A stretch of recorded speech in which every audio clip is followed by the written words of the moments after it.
Jaden Rashada confirmed as the number one quarterback on Ole Miss's board. And, of course, Games 7 through 9 of the season. We'll look at those and Cara McCutcheon right here on the Locked On Ole Miss podcast. You are Locked On Ole Miss, your daily podcast on the Ole Miss Rebels. Part of the Locked On Podcast Network, your team every day. All right, welcome to the Locked On Ole Miss podcast. I'm your host, Stephen Willis. You can see below. My Twitter handle is @TheStephenWillis. You can follow me there at my personal profile, and we'll have some fun with Ole Miss and other stuff and a whole bunch of stuff going on. Also, today's episode is brought to you by BetOnline. BetOnline has you covered this season with more props, odds, and lines than ever before. BetOnline, where the game starts. And also, I want to thank everybody for making the Locked On Ole Miss podcast your first listen every day. We are free and available on all platforms, including YouTube. So do us a favor. Subscribe to the YouTube channel. Tell your friends to subscribe to the YouTube channel. Because if we hit 1,000 subscribers before the Troy game, which is like 3.5 months from now, we will be doing Post-Game Live. Post-Game Live will be a live 30-minute post-game show with Ole Miss legends, high school coaches. We have a couple of people that is going to come in and out as we see. There's some nights whenever we have like an 8:30 kickoff, it might just be me. But we're going to do a live thing over here. We will have the chat module in place that you can participate in the show and ask questions of the game and things that you noticed as well. So that could be a lot of fun. All right. So, as we said in our opener, that it was basically confirmed that Jaden Rashada is the number one player on Ole Miss's board. And that is basically me piecing together some things that have happened over the last couple of weeks. That's not anything that is really special. That's not anything proprietary. But if you look that Arch Manning has not visited in the spring. Has not. And that tells you there was a divorce. And I think the divorce happened when Arch Manning said this may go through football season, where there was the danger of Ole Miss not getting somebody, that Ole Miss getting left at the altar, and Lane Kiffin had a decision that he had to make. Do you want to try and go after this number one player in the country, 5-star, with the potential that you might not get him? Or do you want to put your eggs in another basket? And they have recruited and committed Marcel Reed, a 4-star out of Nashville. I do think every SEC program should be able to sign at least a 4-star quarterback. That's just the way this works now. With the clout that the SEC has, there's no reason you can't go out and get a guy that you want to get. For instance, Missouri went out to Washington and signed a 4-star quarterback. I think they have the clout to get it done, even Vanderbilt. Only reason Vanderbilt might be able to do it is a low self-image. How about that? That boy or girl that's in school that just has a terrible self-image of what's going on and is absolutely miserable all the time. That's Vanderbilt, although they have a lot of money, so congratulations for that. But with everything that was going on with Arch Manning, Ole Miss had to decide whether or not it wanted to fish and cut bait. And if you look at this, they have a chance to cut bait and fall kind of up, it looks like. Ole Miss is like Jaden Rashada has visited Ole Miss 3 or 4 times in the last 4 months or so, 5 months or so. And Ole Miss is making a big case for bringing him in. He really likes Lane Kiffin. And if you look at his film, it's actually quite special. Now, if you go back in my videos, we had John Garcia on like 2 weeks ago, and he talked about Arch Manning, Jaden Rashada, and Marcel Reed. So if you want to see those guys and how he breaks them down, you can do that. Jaden Rashada has a special arm. He is an Elite 11 finalist, and he has a chance to be in the conversation for the number one recruit in the whole class. That is the position that Arch Manning currently sits. Now, I wanted to say all of this to show that this is really not sour grapes, okay? This is not sour grapes at all, with what's going on with Arch Manning. But the whole time this recruitment has been going on, there have been red flags that have popped up with Arch Manning. for him that he might not go to Ole Miss. For the first time in any Manning's history, this is a completely new situation that a Manning could walk into a situation and make it worse. If he were to bust, it would make him worse. It would actually tarnish the family name. If he kept to Ole Miss and Ole Miss dropped down to a 7-win team, it would tarnish the reputation of the Manning family. That is more pressure than necessary, really, for a Manning going to Ole Miss. A Manning going to Ole Miss, this one would be expected to win the national title, would be expected to win the SEC. At Ole Miss, which is new territory for that family. Understand that. So it's completely understandable that a kid might not want to walk into that situation because there's really nowhere to go but down. Everybody talks about scheduling and uses this as a reason not to schedule Southern Mississippi. It's like it does nothing for us. This is a situation where going to Ole Miss does nothing for Arch Manning. There's no way to go but down. It's one of those things. If they pop up and beat you, it's going to look even worse. Now, I don't agree with that necessarily, but others do, and that becomes the narrative because others speak it into existence. I view Southern Miss and Memphis as the same as playing Louisiana Monroe and Louisiana Tech. There's no difference in all that. If they're excited to play you, they're supposed to. That means you're good. You should welcome that. You should not welcome not having to play your best and win games. That's a terrible mindset, and maybe that is just me being in the Manning Center that I have to deal with that, essentially. So, that just drives me absolutely crazy. But also, Arch Manning is not doing the Elite 11. That is weird for a number one player in the country that is supremely confident in his ability. If you're handling it with like a combine to where you don't want to go out there without a fear that it will drop down your stats and maybe affect your NIL, that is a major red flag. And no matter where he goes, that question needs to be asked. Why isn't he going out in high school and competing with these quarterbacks like Jaden Rashada, Nico Imaleva, those guys? Why isn't he going out there? Is it a fear of dropping down the list and maybe hurting his NIL? I don't know. But if that is in the calculus, essentially, that's a major red flag because these other guys are competing in Elite 11. Nico is rumored to have the big NIL deal that Arch Manning is competing with. Is he worried that Nico is going to shine around and drop his market value down? I do not know. Either way, I think it's a little bit of a red flag. So just pay attention to what's going on. It's okay. Some people have a savior complex with Arch. I've been saying for months the savior complex is not needed. This program's in too good of a place. We have the Gatorade National Player of the Year from 2020 on campus right now, and we have 2 years with him. We're going to be fine. Marcel Reed's a four-star quarterback from NBA. We're going to be fine. If we get Jaden Rashada, we're going to be fine. But also getting Marcel Reed means that even if Jaden Rashada decides to do something else, we're not going to be left in a lurch and not have a guy. And we still have a 4-star top 250 quarterback. So I'm not worried about Lane Kiffin signing quarterbacks, and neither should you be. Our partners at BetOnline continue the number one source for all your betting needs and sports information. Find all the latest odds, news, and sports developments, including this year's basketball playoffs, Major League Baseball scores, fights, and even next season's NFL futures. BetOnline is your continued source for all your sporting wagering information, from live betting to sport playoffs to esports and more.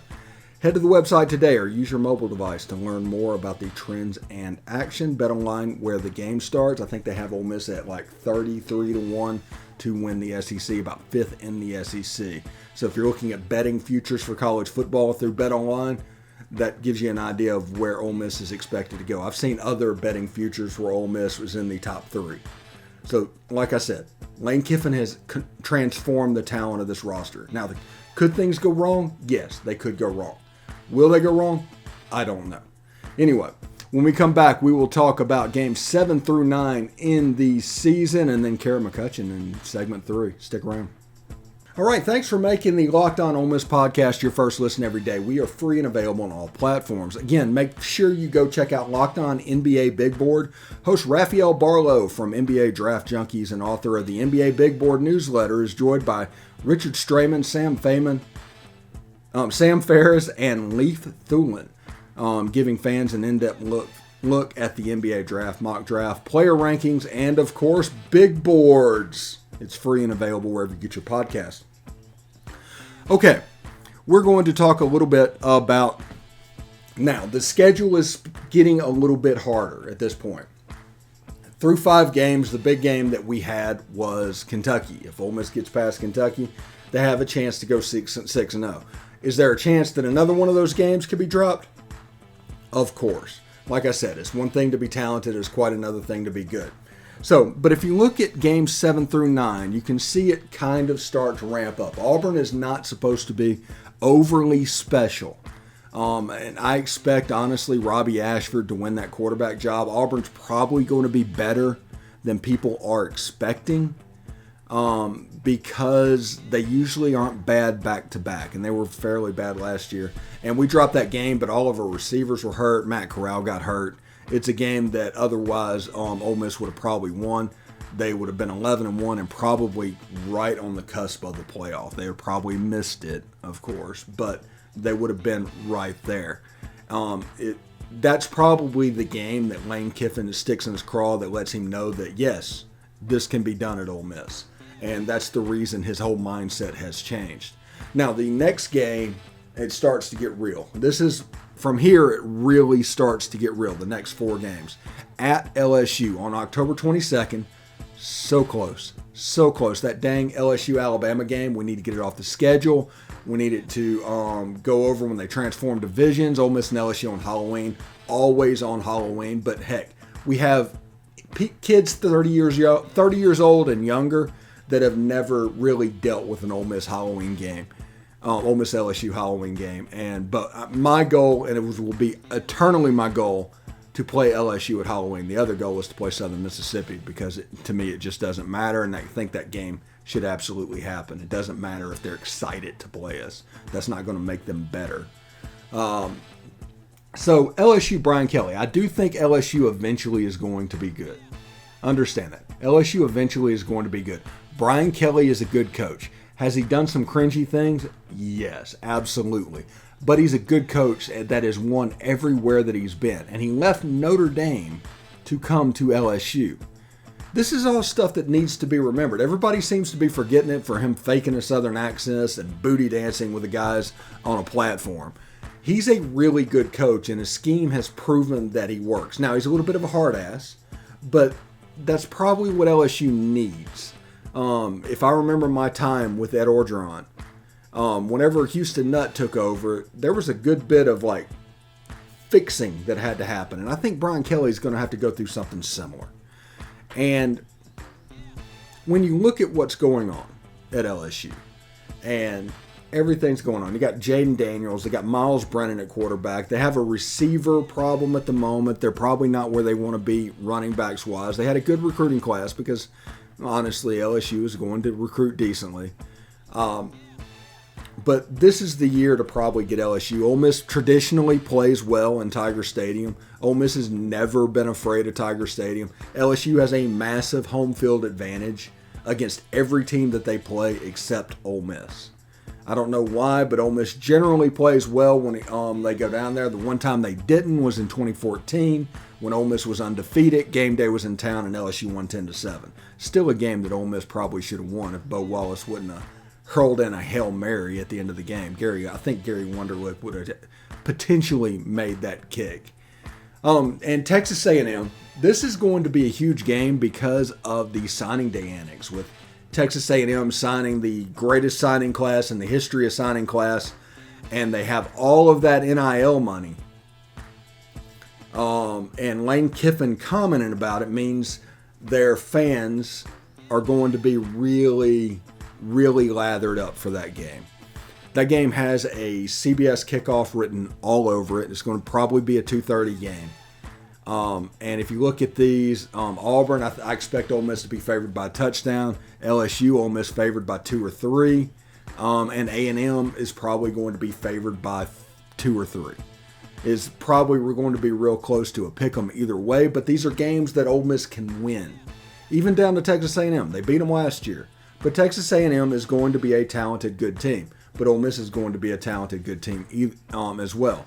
The team that runs the ball best, doesn't beat themselves, is probably going to have a chance to win that game. This is a game to where if Jackson Dart is the quarterback, to where if he throws up a swagger ball down the field and it gets picked off, there's a chance where Texas A&M could move this on and into another stratosphere. I do expect Ole Miss to win at Auburn and LSU. I kind of expect them to start 8-0. If they play clean, they will.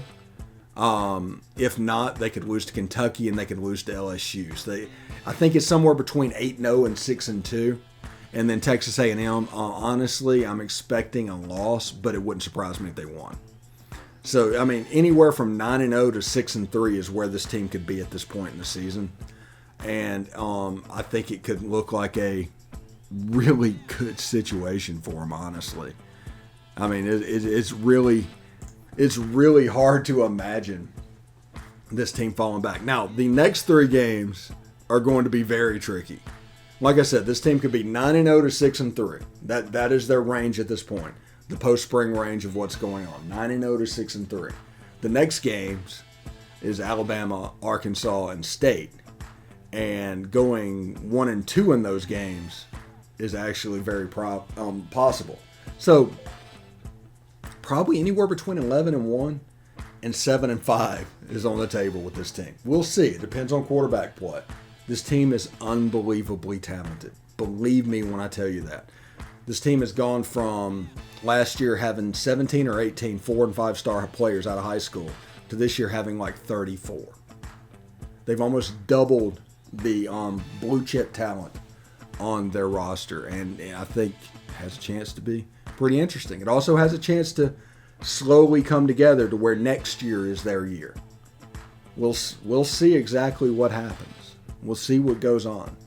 But I'm pretty impressed, and like I said, 9-0 and 6-3 are on the table through 9 games. Either way, the Ole Miss team should be bowl eligible right now. Going into the Alabama game, they should be absolutely bowl eligible. They might have been bowl eligible a while back, but that's beside the point. Anyway, when we come back, we'll have Cara McCutcheon talking all things Ole Miss. She's going to join us actually, I'm recording it just to know that about 2 hours from now. So if something happens and you see me without her right after this break, she probably wasn't able to make it.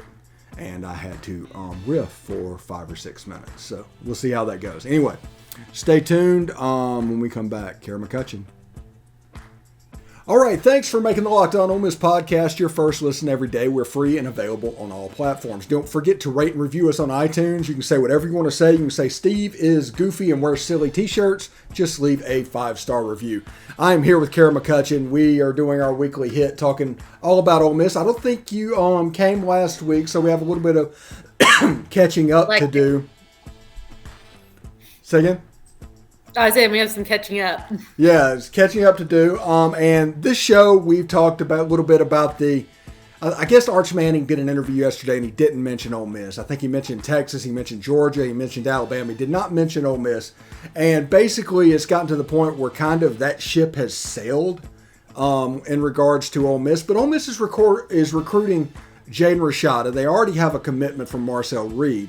And as long as Lane Kiffin is calling the shots, I mean, Ole Miss fans they don't need anybody. There's not a savior out there because we don't need one. So what do you think about it? I kind of haven't really been on the Arch to Ole Miss train. I kind of felt he really wasn't going to be coming here. I didn't see a lot of push for a long time. It felt for quite a bit. We were kind of there as a nicety, like just saying like, oh, I'm putting there to be polite to our family tradition, but I felt like Arch has kind of always been pulled to maybe like Georgia or Texas, Bama. I don't think we really held much weight for a little bit there with Arch, in my opinion. Well, this is just my thought. I have no inside information on it or whatever, but it appears from the outside the Manning family is not a huge fan of Lane Kiffin. I think that influenced things a good deal. And God bless Lane for moving on quickly. He didn't just wait, and then Arch Manning was somebody else, and he was left holding the bag. He saw it couldn't happen. He moved on. But what do you think about that relationship between the Mannings and Lane Kiffin? So that kind of was my reasoning. I didn't see the Mannings, you don't see a lot of their relationships showing, they're pretty good about kind of supporting and coming to games, but you don't really ever see them in contact with players or contact with coaches, even though they are, you just don't really see it. They're pretty tight about that. I think I heard Matt Corral talking about he and Eli had a conversation and how close he was. And I was like, wow, I didn't even know that. But when it comes to Lane, I never thought maybe the Mannings, that was their type of guy. I think Lane's past and just kind of the way he, models himself or how he acts is not really something the Mannings are crazy about, to say. So I have not seen much in that relationship there. It's one of those situations. I tell Ole Miss fans all the time that ask, do not be upset that Arch Manning is not coming. Just do not be upset. They're recruiting somebody that is arguably equally as good. If they don't get him, that's fine. They have a 4-star in the bullpen already. So, the Gatorade National Player of the Year is on campus right now. So we're never going to go without a quarterback when Lane Kiffin is calling the shots. And I just think this whole thing's very interesting because there's a portion of the fan base, and for better or for worse, they're the people that were heavy retained Matt Luke probably. That group of people are very much like whoever has Manning at the end of their name is a savior to our program, and I just don't think a savior is needed. I think how we're progressing and things are going, I noticed we're getting a lot more interest, especially in offense. I think this season with Evans, Michael Trigg, a lot of the stuff we have, the weapons that we saw in the spring game, I think that'll bring even more offensive interest as that grows. So I don't think we have anything to fear, to be quite honest. Yeah. Should be pretty good. Tonight, Ole Miss playing USM in baseball, or yet last night they played USM in baseball. A must-win game. The game's not over yet. Full disclosure to anybody that's paying attention. But what do you think of this baseball team? Do you think they have a shot to make the tournament? So we have probably 2 very hard series coming up to pull. A&M's on fire right now. Having them, I believe, at home is nice, but I just don't know. A&M's really hot right now. I think we're hitting them at a bad time. If we can pull that series win, then we have LSU. So I think it's a lot of pressure right there. I think early season woes has kind of maybe set the standard for us, but I'm very hopeful still, though, maybe for A&M and LSU. But kind of realizing that maybe we're, fighting a miracle. Yeah. Yeah, it's going to be an uphill climb. They took 3 from Missouri, but there's a chance against Missouri that they just took 3 from a bad baseball team. They're last in the SEC for a reason. So we'll see what they look like against LSU. That'll be Friday night. I think it's on ESPN2 maybe or something like that. And then they have the Thursday, Friday, Saturday series the following week against A&M. So that should be pretty interesting as well.